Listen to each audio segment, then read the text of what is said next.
To me, invention in architecture is when you go to the roots of architecture, the program of what life will be in the building, its function of activities, whether it's a school or a concert hall or a courthouse or a residential building, and the materials which you use.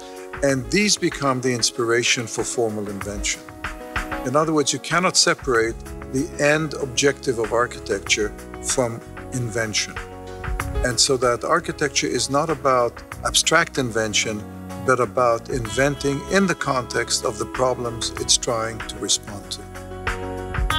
It's quite an interesting question, and that somehow as architects one gets always asked where inspiration comes from.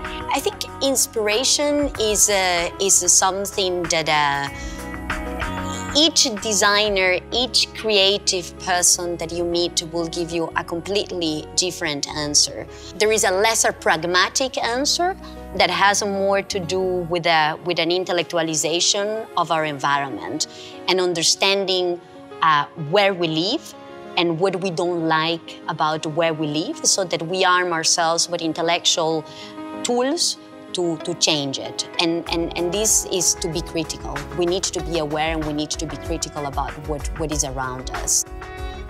What is important in the process to me is taking it through the execution, all the way to the point of it being delivered and then it actually working. If it matters to people, then it matters as innovation. Otherwise, it's an overused term and it tends to be, seasoned again into everything that people do.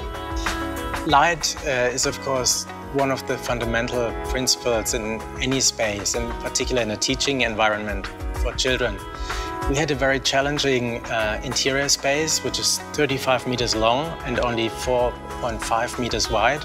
So it's pretty much a tunnel. In terms of daylight, we made sure that we had daylight at both ends and also natural ventilation, cross ventilation. But the rest had to really be artificial light. So we had LED lights that surround the entire space. We have lights on the individual ribs. And together we create this pulsating, vibrant atmosphere that can change from teaching environment to kind of travel through space to something else. So the light really transforms the space continuously.